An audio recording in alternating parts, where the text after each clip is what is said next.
자, 이번 시간에는요, 한반도의 그 주한미군 철수, 요즘에 한참 또 뜨거워지고 있지 않습니까? 이 부분 또 나오다 보니까 제가 또 말을 안 할 수가 없네요. 그래서, 좀 올리게 됐고요. 이 주한미군의 철수, 과연, 어떻게 될 것인가에 대해서 한번 이야기해 보도록 하겠습니다.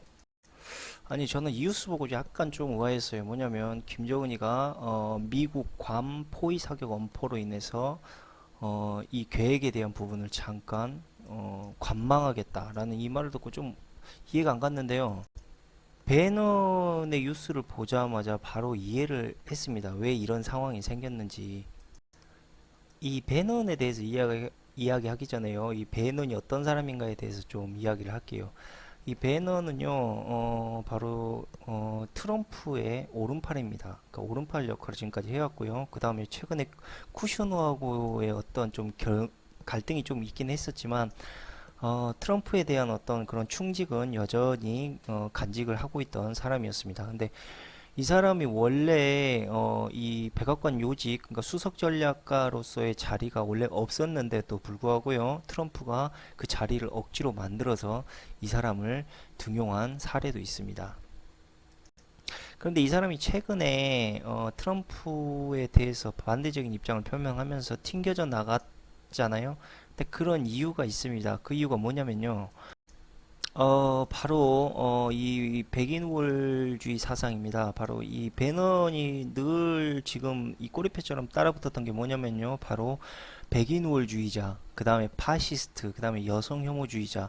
그러니까 이 모든 표현을 한 몸에 받고 있는 사람이 바로 배넌이거든요. 그래서 이 배넌이 지금 트럼프가 추진하고 있는 일에서 모든 총대를 받을 각오를 하고 있는 겁니다. 그래서 지금 이런 부분에 대한 부분을 배넌이 책임을 지금 물러나고요. 또 하나가 뭐냐면 바로 북핵입니다.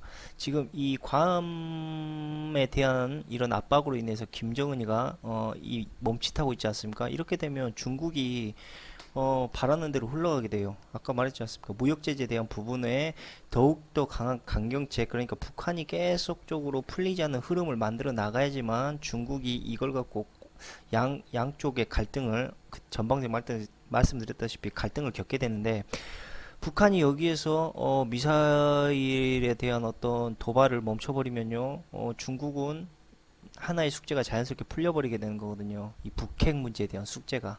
그러니까 트럼프가 계속 압박을 걸 수 있는 명분이 북한으로 통해서 만들어져야 되는데, 북한이 여기서 애매모호해져 버리면 그 압박을 걸 수 있는 명분이 없어진단 말이죠. 그래서 그거를 배넌이 뭘로 도발을 걸어 아니, 다시 북핵 문제에 대한 갈등을 빚어서 만들었냐면요.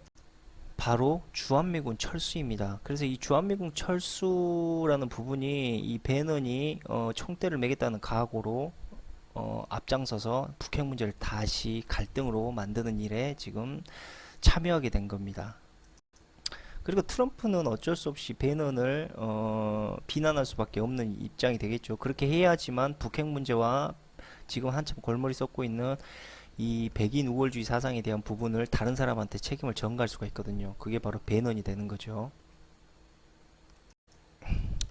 물론 전쟁을 하게 되면요, 일본과 중국은 엄청나게 이득을 보겠죠. 예전에 6.25 당시 때도 일본이 우리나라 6.25 전쟁을 통해서 엄청난 이득을 받듯이 일본은 지금 한국에서 전쟁이 나기를 바랍니다. 그렇게 되면 일단 경쟁 상대가 없어지고요. 그러니까 우리가 수출 수입에 대한 부분이 일본 쪽으로 크게 기울일 수 있고, 두 번째로 망가진 인프라에 대한 부분을 예전 6.25 때처럼 지원을 하면서 또 돈을 벌 수가 있는 거죠. 그래서 일본은 지금 우리나라가 전쟁 나기를 엄청나게 바라고 있어요. 그 다음에 중국 같은 경우는 무역 제재에 대한 어떤 자유에서 벗어날 수 있는 엄청난 특혜를 받게 되고, 그 다음에 그걸 통해서 이제 북한을 통해서 계속적으로 무기를 팔 수가 있습니다. 전쟁이 되면. 그렇기 때문에 중국과 일본이 엄청난 이득을 보는 건 당연한 거고요. 물론 전쟁이 나면 미국도 이익이 됩니다. 왜? 자기들 무기 팔면 되니까. 근데 그럴 필요가 없는 게 그 이유가 뭐냐면 한국이 무기 수입이 세계 1위예요, 1위. 예? 미국이 무기를 수입하는데 1위라고. 근데 뭐 굳이 전쟁에서 무기 팔 필요 뭐 있어요? 마르지 않는 셈인데 계속해서 무기를 팔 수가 있는데.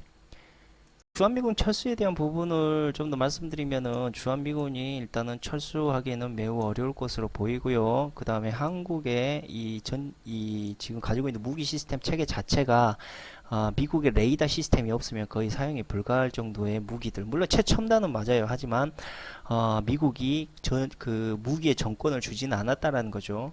미국의 레이더 시스템을 같이 동시적으로 구축하지 않으면 한국의 무기는 쓰레기에 가깝다. 이렇게 생각하시면 되고요. 문재인 정부도 바로 이 주한미군의 철수에 대해서 아주 유감스럽게 아마 생각을 할 겁니다. 왜냐면 그게 어떻게 보면은 지금 미국에서 계속 주한미군의 발을 빼겠다라는 거를 문재인 정부 쪽에서 바짓가랑이 잡고 매달려야지 이게 미국 체면에서도 그냥 넘어갈 수 있는 일이거든요. 도대체 문재인 정부 뭐 하는 거야? 예? 주한미군 철수되면 안 되는 걸 갖다가 자꾸 지금 왜 입장 표명을 애매하게 하냐고 도대체. 진짜 왜 대통령들 요즘 왜 이럽니까 다? 예? 정신 어디다 쏟고 다니는 건지 참. 주한미군 철수는 배넌이라는 그 친구가 트럼프의 오른팔이라는 그 친구가 씨부린 거고 트럼프 입에서 주한미군 철수를 해야 된다라는 말은 한 적이 없다고요. 그러니까 지금 트럼프는 그 부분에서 상당히 말을 아끼는 이유가 북핵 문제하고 무역 제재에 대한 부분 다시 말씀드리면 있고요. 한 가지 더 있습니다. 때 대선 전 아니면 대선 직후에 항상 이 북핵 미사일 실험에 대한 그 논란이 항상 일어났어요. 그러니까 뭐 이명박, 문재인, 박근혜, 그 다음에 뭡니까? 문재인. 그러니까 지금 우리가 대선 때 대통령 당선이 되고 난 전후쯤 시점으로 이 북한의 미사일 도발이 계속 진행이 됐었다는 게 역사 지금 이 과거에도 계속 나와요. 근데 재밌는 게 왜 꼭 대선 대통령 당선 직후에 이런 일이 일어나느냐? 이것도 참 이상한 일이라는 거죠. 예? 아니 미사일 실험을 왜 그때만 합니까 북한이? 이것도 좀 진짜 이상한 이야기고 저기 직접적으로 이야기하면 미국이 우리나라에 무기를 계속 팔아먹어야 될 명분을 북한이 계속 조달해주고 있다 이렇게 보시면 돼요. 그러니까 대통령의 취임기간이 바뀌고 나서 다시 새로운 어떤 미국이 팔아먹어야 될 무기에 대한 부분들을 다시 재점검하는 시점이 올 거 아닙니까? 다시 협상을 해야 되는 시점이 오고 그 시점에 북한이 항상 빵빵 터트려줘서 한국의 무기 수입에 대한 부분의 명분을 계속 만들어주고 있다. 왜? 우연치고는 왜 맨날 대통령으로 이렇게 정권이 바뀔 때 맨날 미사일 쏘냐는 거지. 참 이해할 수 없는 현상이라는 거고 이게. 그리고 또 하나 북한이 계속 아시아의 악동으로 남아서요. 계속 아시아의 경제적인 제재를 가하고 있었다. 그러니까 아시아가 성장하기 위해서 계속 발목을 잡고 있는 게 북한이에요. 북한. 이 북한을 통해서 걸고 넘어질 게 미국은 너무 많은 거야. 아시아에 대해서. 특히 예를 들자면 지금도 아까 말씀드렸다시피 북한을 통해서 걸고 넘어지지 않습니까? 이거 만만 걸면은 뭘 또 못 걸겠어요. 북한으로. 예? 한국도 북한 때문에 지금 묶여서 지금 정신 못 차리고 있지. 중국도 정신 못 차리고 있지. 물론 그 부분에서 유일하게 자유로운 나라가 솔직히 일본이긴 해요. 그러니까 미국이 이미 북한의 전쟁을 이미 선포했다면 이미 북한은 벌써 이 나라에 없어요. 예? 무슨 북한이 뭐가 있다고 지금 미국이 계속 지금 핵을 만들고 있는데 놔두겠습니까? 모든 문제에 대한 구실점을 걸고 넘어질 수 있는 명분이 바로 북한을 통해서 아무거나 된다니까. 예? 무역제재도 할 수 있고 무기도 팔 수 있고 또 이거 가지고 불만을 이야기할 수도 있고 미국하고 어떤 사람들은 둘이 서로 이야기를 하고 있다, 대화를 하고 있다, 이렇게 암묵적인 흐름을 서로 맞춰가고 있다라고 이야기하는 사람도 있는데, 그런 거는 솔직히 정보로 아직 나온 건 없어요. 근데 다만, 그렇게 서로 짜고 맞추듯이 잘 움직인다, 흐름이. 예?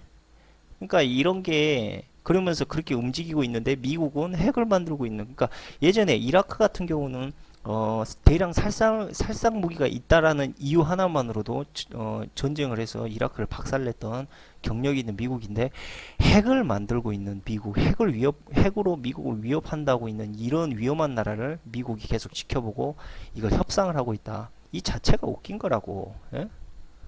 그걸 왜 협상을 해야 돼? 왜 이라크는 갖다가 DB 파서 작사를 내놓고 아니 그렇다면 중국이 북한에 대해서 끈적한 애정이 있습니까? 그렇다고 러시아가 있습니까?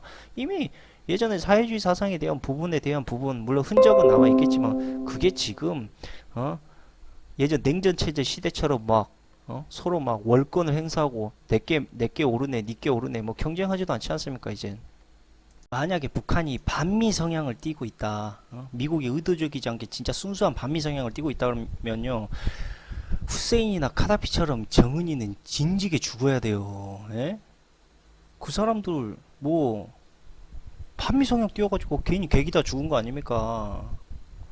근데 북한은 반미 성향을 보이면서도 살아남아 있다. 그건 뭐냐면 다른 말로 듣자면 어, 미국의 간을 잘 맞춰주고 있다. 이렇게 볼 수도 있는 거예요. 안 그랬으면 벌써 죽었어야 된다니까 정은이는. 느끼는 건 그래요. 북한의 이런 움직임이 결코 미국에 대한 눈치를 보지 않고 움직일 수는 없다. 그리고 이번에 괌 사건을 통해서 북한이 한 발 빼려는 찰나에 미국에서 오히려 부채질을 하고 있다. 더 이 남북 전쟁에 대한 양상이 더욱 짙어질 수 있도록 계속 지금 불을 지피고 있다. 그 이유는 바로 중국의 무역 제재에 대한 부분, 시진핑의 고민이 아직 결정되지 않았기 때문에 미국은 계속 북핵 문제로 일단 압박을 걸 것이다. 그러나 그게 주한미군 철수와는 아무런 관련이 없고, 또 제 생각에서도 주한미군 철수가 절대 돼서는 안 된다. 아니 생각을 해보세요. 예? 한국이 미국이 시켜서 지금 안 한 게 뭐 있습니까? 예? 사드 설치해서 설치했지. 가스 셀가스 살해서 샀지. 거기다가 쓰지도 않는 석탄 살해서 석탄도 억지로 강매당해서 샀어요. 거기다가 이스라엘에 무기 조달해달라 해서 무기도 조달해줬습니다. 미국이 시키는 건 다 했어요. 근데 미국이 갑자기 미군을 철수시킨다는 건요, 너무 명분상 맞지도 않고요. 그 다음에 장기적으로 미국이 한국에게 꾸준한 이익을 얻기 위해서는 주한미군이 반드시 한국에 주둔해 있어야 된다는 거죠.